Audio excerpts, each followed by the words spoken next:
Myths of the Norsemen from the Eddas and Sagas by H.A. Gerber. Chapter 4 Thor, the Thunderer. According to some mythologists, Thor, or Donar, is the son of Jord, Erda, and of Odin, but others state that his mother was Frigga, queen of the gods. This child was very remarkable for his great size and strength, and very soon after his birth amazed the assembled gods by playfully lifting and throwing about 10 great bales of bear skins. Although generally good-tempered, Thor would occasionally fly into a terrible rage, and as he was very dangerous these times, his mother, unable to control him, sent him away from home and entrusted him to the care of Hrungnir the Winged and of Hlora Heat. These foster parents, who are also considered as the personification of sheet lightning, soon managed to control their troublesome charge, and brought him up so wisely that the gods entertained a very grateful recollection of their kind offices. Thor himself, recognizing all he owed them, assumed the names of Vingtor and Hloridi, by which he was also known. Having attained his full growth in the Age of Reason, Thor was admitted to Asgard among the other gods, where he occupied one of the 12 seats in the great judgment hall. He was also given the realm of Thrudvang or Thrudheim, where he built a wonderful palace called Bilskirnir, or Lightning, the most spacious in all Asgard. It contained 540 halls for the accommodation of the thralls, who after death were welcomed in his home, where they received equal treatment with their masters in Valhalla, for Thor was the patron god of the peasants and lower classes.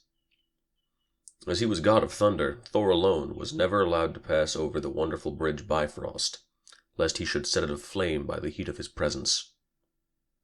And when he wished to join his fellow gods by the Urdar fountain, under the shade of the sacred tree Yggdrasil, he was forced to make his way thither on foot, wading through the rivers Kormt and Ormt, and the 2 streams Kurlaug to the trysting place. Thor, who was honored as the highest god in Norway, came second in the trilogy of all the other countries, and was called Old Thor, because he is supposed by some mythologists to have belonged to an older dynasty of gods, and not on account of his actual age, for he was represented and described as a man in his prime, tall and well-formed, with muscular limbs and bristling red hair and beard, from which, in moments of anger, the sparks flew in showers. The northern races further adorned him with a crown, on each point of which was either a glittering star or a steadily burning flame, so that his head was ever surrounded by a kind of halo of fire, his own element. Thor's Hammer. Thor was the proud possessor of a magic hammer called Mjolnir, the Crusher, which he hurled at his enemies, the frost giants, with destructive power, and which possessed the wonderful property of always returning to his hand, however far away he might hurl it. As this huge hammer, the emblem of the thunderbolts, was generally red-hot, the god had an iron gauntlet called Jarngriper, which enabled him to grasp it firmly. He could hurl Mjolnir a great distance, and his strength, which was always remarkable, was doubled when he wore his magic belt called Megingjord. Thor's hammer was considered so very sacred to the ancient northern people that they were wont to make the sign of the hammer, as the Christians later taught them to make the sign of the cross, to ward off all evil influences and to secure blessings. The same sign was also made over the newly born infant when water was poured over its head and a name given. The hammer was used to drive in boundary stakes, which it was considered sacrilegious to remove, to hollow the threshold of a new house, to solemnize a marriage, and lastly it played a part in the consecration of the funeral pyre upon which the bodies of heroes, together with their weapons and steeds, and in some cases with their wives and dependents, were burned. In Sweden, Thor, like Odin, was supposed to wear a broad-brimmed hat, and hence the storm clouds in that country are known as Thor's Hat, a name also given to one of the principal mountains in Norway. The rumble and roar of the thunder were said to be the roll of his chariot, for he alone among the gods never rode on horseback, but walked or drove in a brazen chariot drawn by 2 goats, Tangnjoster, Toothcracker, and Tangrisnir, Toothnasher, from whose teeth and hooves the sparks constantly flew. When the god thus drove from place to place, he was called Akathor, or Thor the Charioteer, and in southern Germany the people, fancying a brazen chariot alone inadequate to furnish all the noise they heard, declared it was loaded with copper kettles, which rattled and clashed, and therefore often called him, with disrespectful familiarity, the kettle vendor. Thor's family. Thor was twice married, first to the giantess Saxa Ironstone, who bore him 2 sons, Magni, strength, and Modi, courage, both destined to survive their father and the twilight of the gods, and rule over the new world which was to rise like a phoenix from the ashes of the first. His second wife was Sif, the golden-haired, who also bore him 2 children, Lorida and a daughter named Thrud, a young giantess renowned for her size and strength. True to the well-known affinity of contrast, Thrud was wooed by the dwarf Alvis, whom she rather favored, and one evening when this suitor, who, being a dwarf, could not face the light of day, presented himself in Asgard to sue for her hand, the assembled gods did not refuse their consent. They had scarcely signified their approbation, however, when Thor, who had been absent, suddenly appeared, and casting a glance of contempt upon the puny lover, declared that he would have to prove that his knowledge atoned for his small stature before he could win his bride. To test Alvis's mental powers, Thor then questioned him in the language of the gods, Vanaz, elves, and dwarfs, artfully prolonging his examination until sunrise, when the first beam of light falling upon the unhappy dwarf petrified him. There he stood, an enduring example of the god's power, to serve as a warning to all other dwarves who might dare to test it. Sif, the golden-haired. Sif, Thor's wife, was very vain of a magnificent head of long golden hair which covered her from head to foot like a brilliant veil. And as she too was a symbol of the earth, her hair was said to represent the long grass, or the golden grain covering the northern harvest fields. Thor was very proud of his wife's beautiful hair. Imagine his dismay, therefore, upon waking one morning to find her shorn, and as bald and denuded of ornament as the earth when the grain had been garnered, and nothing but the stubble remains. In his anger, Thor sprang to his feet, vowing he would punish the perpetrator of this outrage, whom he immediately and rightly conjectured to be Loki, the arch-plotter, ever on the lookout for some evil deed to perform. Seizing his hammer, Thor went in search of Loki, who attempted to evade the irate god by changing his form. But it was all to no purpose. Thor soon overtook him, and without more ado caught him by the throat, and almost strangled him ere he yielded to his imploring signs and relaxed his powerful grip. When he could draw his breath, Loki begged forgiveness, but all his entreaties were in vain, until he promised to procure for Sif a new head of hair, as beautiful as the first and as luxuriant in growth. Then Thor consented to let the traitor go, so Loki rapidly crept down to the bowels of the earth, where Svartalfheim was located, to beg the dwarf Dvalin to fashion not only the precious hair, but a present for Odin and Frey, whose anger he wished to disarm. His request was favorably received, and the dwarf fashioned the spear Gungnir, which never failed in its aim, and the ship Skidbladnir, which, always wafted by favorable winds, could sail through the air as well as on the water, and which had this further magic property, that although it could contain the gods and all their steeds, it could be folded up into the very smallest compass and thrust into one's pocket. Lastly, he spun the finest gold thread, from which he fashioned the hair required for Sif, declaring that as soon as it touched her head it would grow fast there and become as her own. Loki was so pleased with these proofs of the dwarf's skill that he declared the son of Ivald to be the most clever of smiths, words which were overheard by Brock, another dwarf, who claimed that he was sure his brother Sindri could produce 3 objects which would surpass those which Loki held, not only in intrinsic value, but also in magical properties. Loki immediately challenged the dwarf to show his skill, wagering his head against Brock's on the result of the undertaking. Sindri, apprised of the wager, accepted Brock's offer to blow the bellows, warning him, however, that he must work persistently and not for a moment relax his efforts if he wished him to succeed. Then he threw some gold in the fire, and went out to bespeak the favor of the hidden powers. During his absence, Brock diligently plied the bellows, while Loki, hoping to make him pause, changed himself into a gadfly and cruelly stung his hand. In spite of the pain, the dwarf kept on blowing, and when Sindri returned, he drew out of the fire an enormous wild boar called Gullinbursti, because of its golden bristles, which had the power of radiating light as it flitted across the sky, for it could travel through the air with marvelous velocity. This first piece of work was successfully completed, and Sindri flung some more gold on the fire and bade his brother resume blowing, while he again went out to secure magic assistance.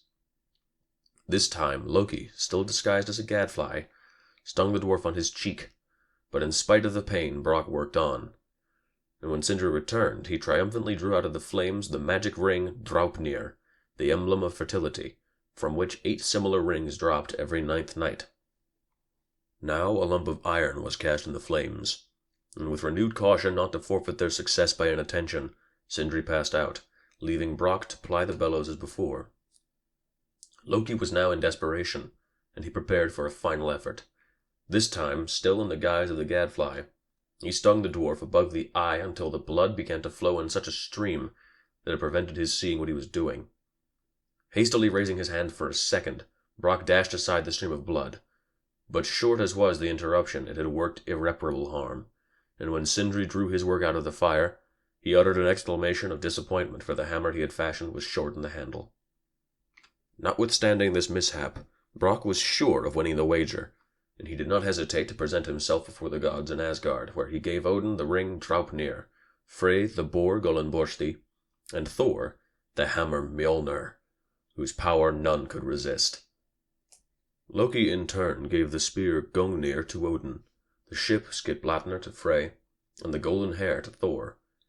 But although the latter immediately grew upon Sif's head and was unanimously declared more beautiful than her own locks had ever been, the gods decreed that Brock had won the wager, on the ground that the hammer Mjolnir in Thor's hands would prove invaluable against the frost giants on the last day. In order to save his head, Loki fled precipitately, but was overtaken by Thor, who brought him back and handed him over to Brock, telling him, however, although Loki's head was rightfully his, he must not touch his neck. Hindered from obtaining full vengeance, the dwarf determined to punish Loki by sewing his lips together, and as his sword would not pierce them, he borrowed his brother's awl for the purpose. However, Loki, after enduring the god's jibes in silence for a little while, managed to cut the string, and soon after was as loquacious as ever. In spite of his redoubtable hammer, Thor was not held in dread as the injurious god of the storm, who destroyed peaceful homesteads and ruined the harvest by sudden hailstorms and cloudbursts. The Northmen fancied he hurled it only against ice giants and rocky walls, reducing the latter to powder to fertilize the earth and make it yield plentiful fruit to the tillers of the soil. In Germany, where the eastern storms are always cold and blighting, while the western bring warm rains and mild weather, Thor was supposed to journey always from west to east, to wage war against the evil spirits which would fain have enveloped the country in impenetrable veils of mist and have bound it in icy fetters. Thor's journey to Jotunheim. As the giants from Jotunheim were continually sending out cold blasts of wind to nip the tender buds and hinder the growth of the flowers, Thor once made up his mind to go and force them to behave better. Accompanied by Loki, he set out in his chariot, and after riding for a whole day, the gods came at nightfall to the confines of the giant world, where, seeing a peasant's hut, they resolved to stay for rest and refreshment.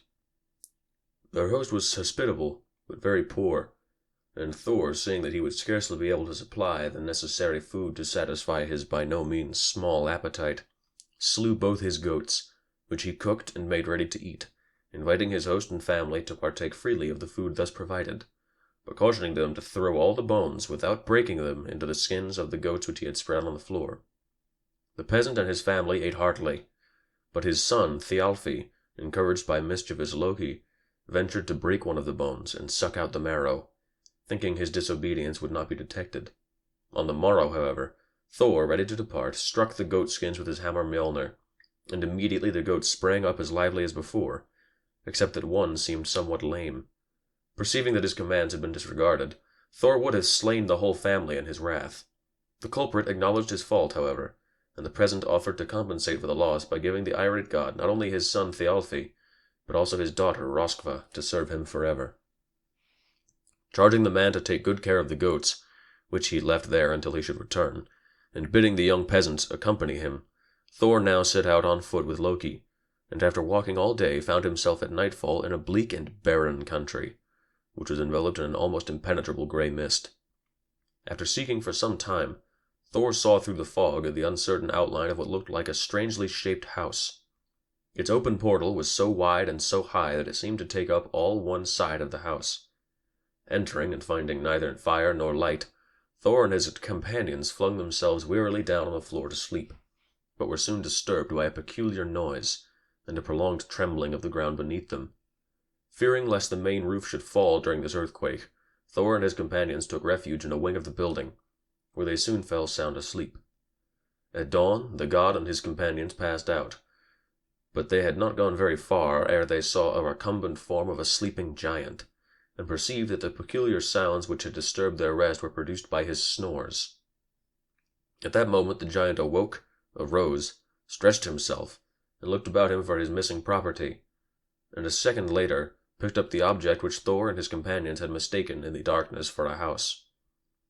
Then they perceived with amazement that this was nothing more than a huge mitten, and that the wing in which they had slept was the separate place for the giant's great thumb. Learning that Thor and his companions were on their way to Utgard, as the giant's realm was also called, Hrungnir the giant was proposed to be their guide, and after walking with them all day he brought them at nightfall to a spot where he proposed to rest.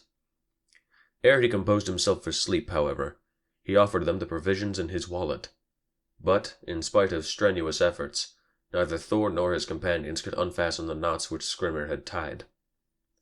Utgard-Loki. Angry because of his snoring which kept him awake, Thor thrice dealt him fearful blows with his hammer. These strokes, instead of annihilating the monster, merely evoked sleepy comments to the effect that a leaf, a bit of bark, or a twig from a bird's nest overhead had fallen upon his face.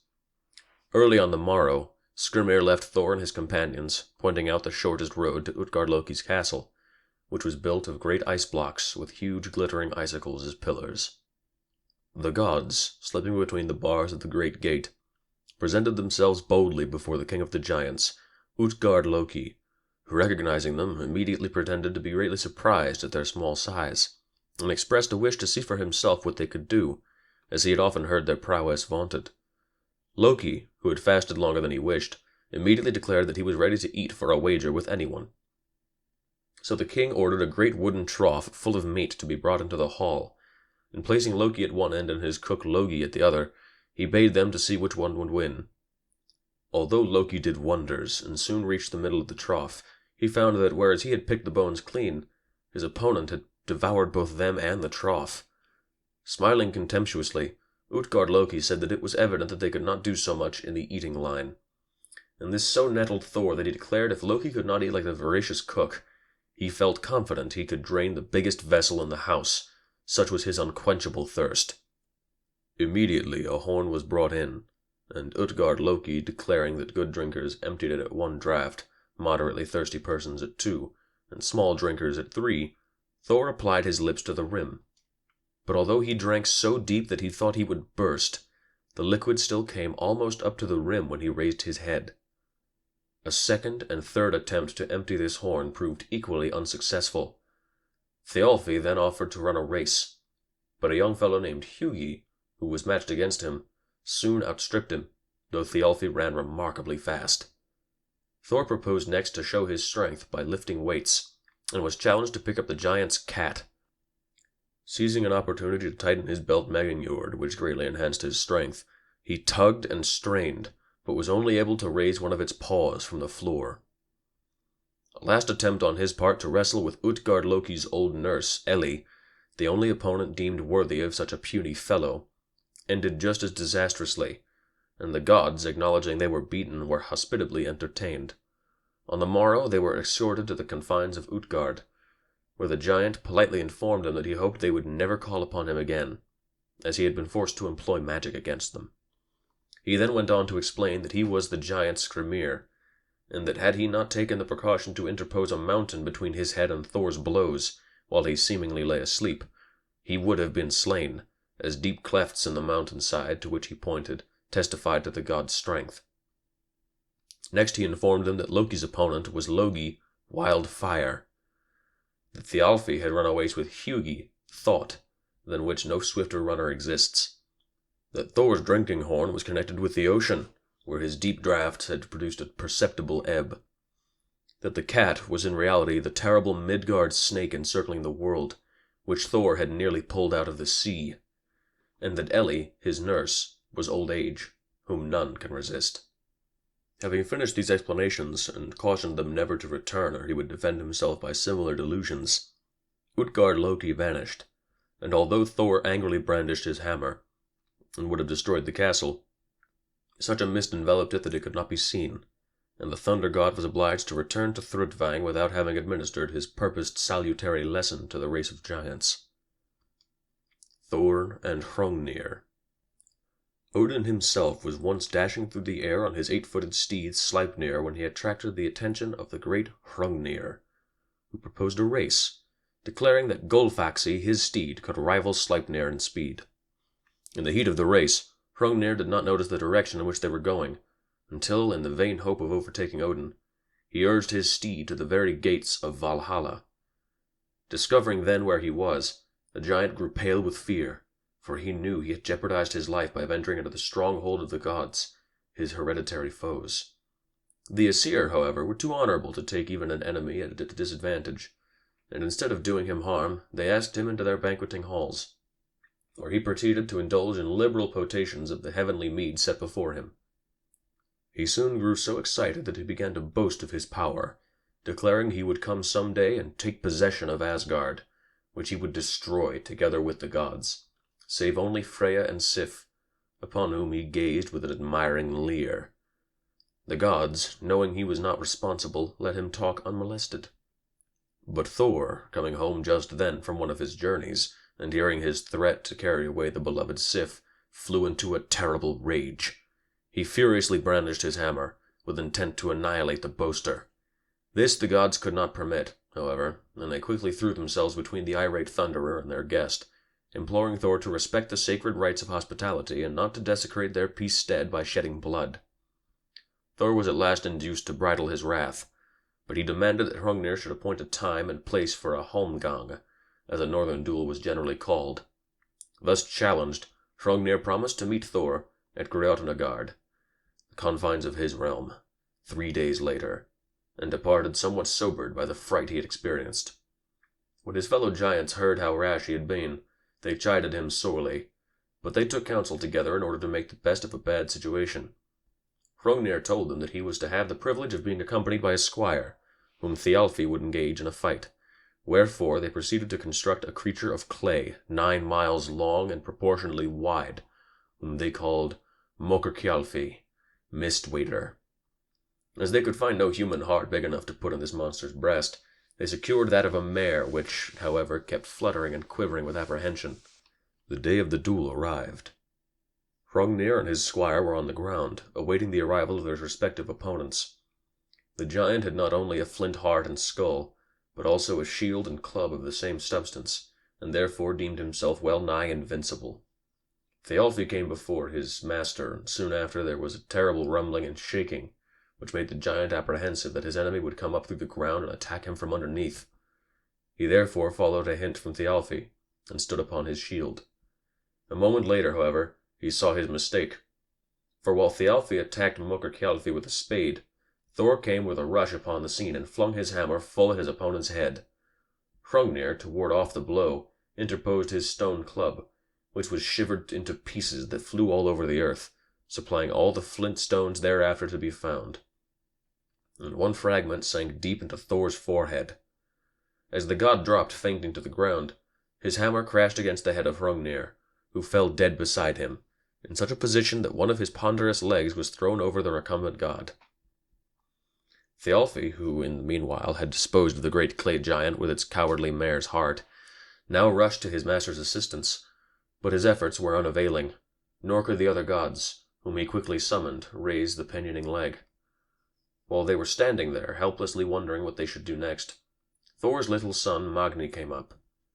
According to varying accounts, he was then only 3 days or 3 years old, but he quickly seized the giant's foot and, unaided, set his father free, declaring that had he only been summoned sooner, he would easily have disposed of both giant and squire. This exhibition of strength made the gods marvel greatly, and helped them to recognize the truth of the various predictions, which one and all declared that their descendants would be mightier than they, would survive them, and would rule in their turn over the new heaven and earth. To reward his son for his timely aid, Thor gave him the steed Gylfaxi, the golden-maned, to which he had fallen heir by right of conquest, and Magni ever after rode this marvelous horse, which almost equaled the renowned Sleipnir in speed and endurance. Groa, the Sorceress. After vainly trying to remove the stone splinter from his forehead, Thor sadly returned home to Thrudvang, where Sif's loving efforts were equally unsuccessful. She therefore resolved to send for Groa, the green-making, a sorceress noted for her skill in medicine and for the efficacy of her spells and incantations. Groa immediately signified her readiness to render every service in her power to the god who had so often benefited her, and solemnly began to recite powerful runes, under whose influence Thor felt the stone grow looser and looser.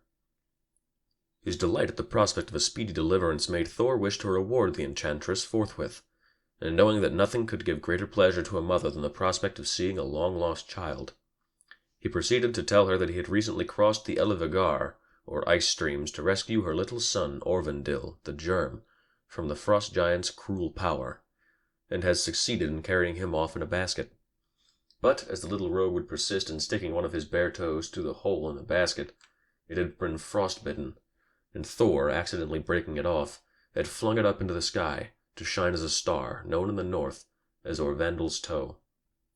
Delighted with these tidings, the prophetess paused in her incantations to express her joy, but having forgotten just where she left off, she was unable to continue her spell, and the flint stone remained embedded in Thor's forehead, whence it could never be dislodged. Of course, as Thor's hammer always did him such good service, it was the most prized of all his possessions, and his dismay was very great when he awoke one morning and found it gone. His cry of anger and disappointment soon brought Loki to his side, and to him Thor confided the secret of his loss, declaring that were the giants to hear of it, they would soon attempt to storm Asgard and destroy the gods. Thor and Thrym. Loki declared he would try to discover the thief and recover the hammer, if Freya would lend him her falcon plumes, and he immediately hastened off to Folkvang to borrow them. His errand was successful, and in the form of a bird he then winged his flight across the river Eifing, over the barren stretches of Jotunheim, where he suspected that the thief would be found. There he saw Thrym, prince of the frost giants and god of the destructive thunderstorm, sitting alone on a hillside. Artfully questioning him, he soon learned that Thrym had stolen the hammer, and had buried it deep underground. Moreover, he found that there was little hope of its being restored, unless Freya were brought to him arrayed as a bride. Indignant at the giant's presumption, Loki returned to Thrudvang, but Thor declared it would be well to visit Freya and try to prevail upon her to sacrifice herself for the general good. But when the Aesir told the goddess of beauty what they wished her to do, she flew into such a passion that even her necklace burst. She told him that she would never leave her beloved husband for any god, much less to marry a detested giant and dwell in Jotunheim, where all was dreary in the extreme, and where she would soon die of longing for the green fields and flowery meadows in which she loved to roam. Seeing that further persuasions would be useless, Loki and Thor returned home, and there deliberated upon another plan to recovering the hammer. By Heimdall's advice, which, however, was only accepted with extreme reluctance, Thor borrowed and put on Frey's clothes together with her necklace, and enveloped himself in a thick veil. Loki, having attired himself as handmaiden, then mounted with him in the goat-drawn chariot, and the strangely attired pair set out for Jotunheim, where they intended to play the respective parts of the goddess of beauty and her attendant. Thrym welcomed his guests to the palace door, overjoyed at the thought that he was about to secure undisputed possession of the goddess of beauty, for whom he had long sighed in vain. He quickly led them to the banqueting hall, where Thor, the bride-elect, distinguished himself by eating an ox, 8 huge salmon, and all the cakes and sweets provided for the women, washing down these miscellaneous viands with the contents of 2 barrels of mead. The giant bridegroom watched these gastronomic feats with amazement, whereupon Loki, in order to reassure him, confidentially whispered that the bride was so deeply in love with him that she had not been able to taste a morsel of food for more than 8 days. Thrym then sought to kiss the bride, but drew back, appalled at the fire of her glance, which Loki explained as a burning glance of love. The giant's sister, claiming the usual gifts, was not even noticed, wherefore Loki again whispered to the wondering Thrym that love makes people absent-minded. Intoxicated with passion and mead, which he too had drunk in liberal quantities, The bridegroom now bade his servants produce the sacred hammer to consecrate the marriage, and as soon as it was brought he himself laid it in the pretended Freya's lap. The next moment a powerful hand closed over the short handle, and soon the giant, his sister, and all the invited guests were slain by the terrible Thor.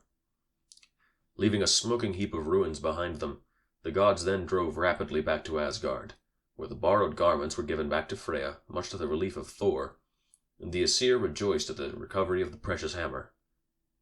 When next Odin gazed upon that part of Jotunheim from his throne, Lidskjalf, he saw the ruins covered with tender green shoots, for Thor, having conquered his enemy, had taken possession of his land, which henceforth would no longer remain barren and desolate, but would bring forth fruit in abundance. Thor and Geirrod. Loki once borrowed Freya's falcon garb and flew off in search of adventures to another part of Jotunheim, where he perched on top of the gables of Geirrod's house. He soon attracted the attention of this giant, who bade one of his servants catch the bird. Amused at the fellow's attempts to clumsily secure him, Loki flitted about from place to place, only moving just as the giant was about to lay hands upon him, when, miscalculating his distance, he suddenly found himself a captive. Attracted by the bird's bright eyes, Geirrod looked closely at it and concluded that it was a god in disguise, and finding that he could not force him to speak, he locked him in a cage, where he kept him for 3 whole months without food or drink. Conquered at last by hunger and thirst, Loki revealed his identity, and obtained his release by promising that he would induce Thor to visit Geirrod without his hammer, belt, or magic gauntlet. Loki then flew back to Asgard, and told Thor that he had been royally entertained, and that his host had expressed a strong desire to see the powerful thunder god, of whom he had heard such wonderful tales. Flattered by this artful speech, Thor was induced to consent to a friendly journey to Jotunheim, and the 2 gods set out, leaving the 3 marvelous weapons at home. They had not gone far, however, ere they came to the house of the giantess Grid, one of Odin's many wives. Seeing Thor unarmed, she warned him to beware of treachery, and lent him her own girdle, staff, and glove.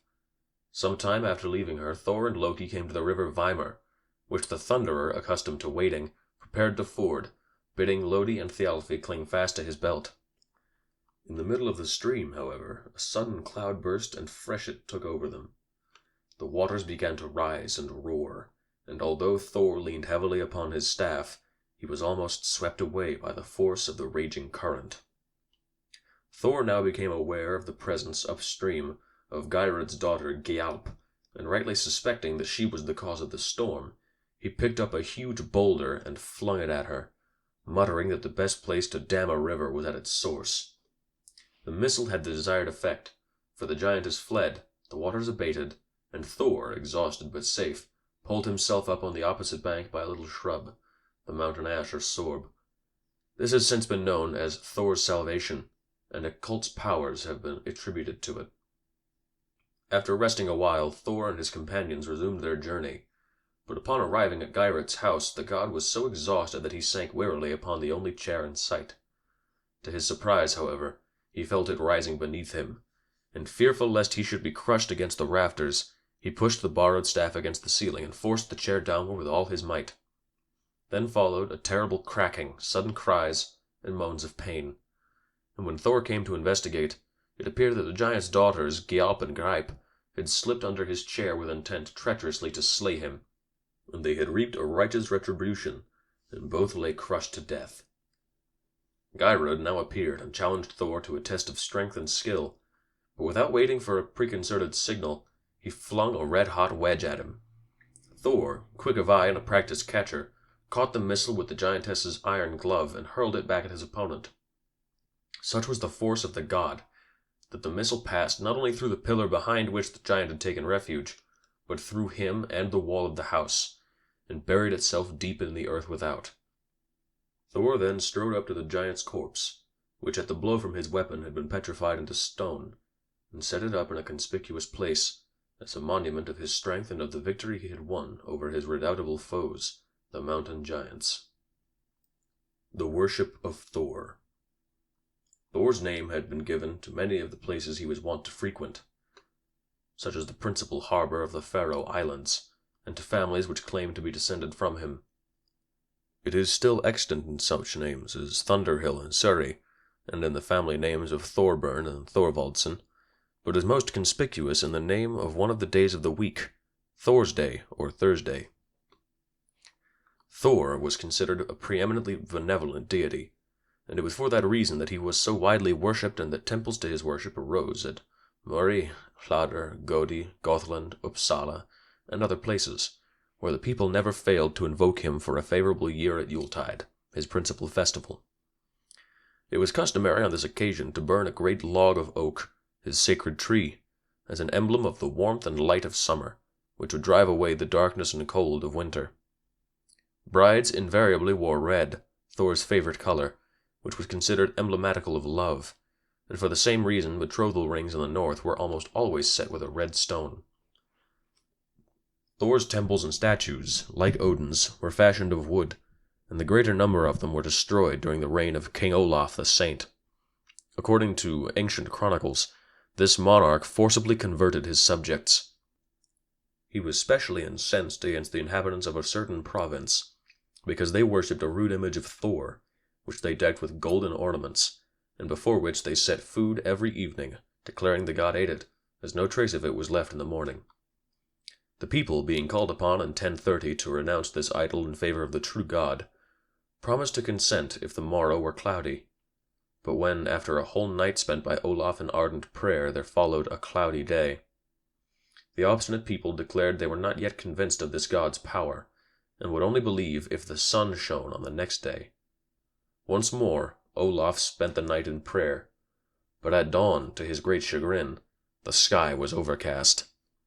Nevertheless, he assembled the people near Thor's statue, and after secretly bidding his principal attendant to smash the idol with his battle-axe if the people turned their eyes away but for a moment, he began to address them.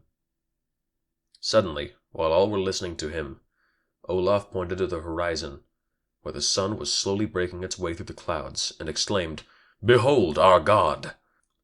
The people, one and all, turned to see what he meant, and the attendant seized this opportunity for attacking the idol, which yielded easily to his blows, and a host of mice and other vermin scattered hastily from its hollow interior. Seeing now that the food placed before their god had been devoured by noxious animals only, the people ceased to revere Thor, and definitely accepted the faith which King Olaf had so long and vainly pressed upon them.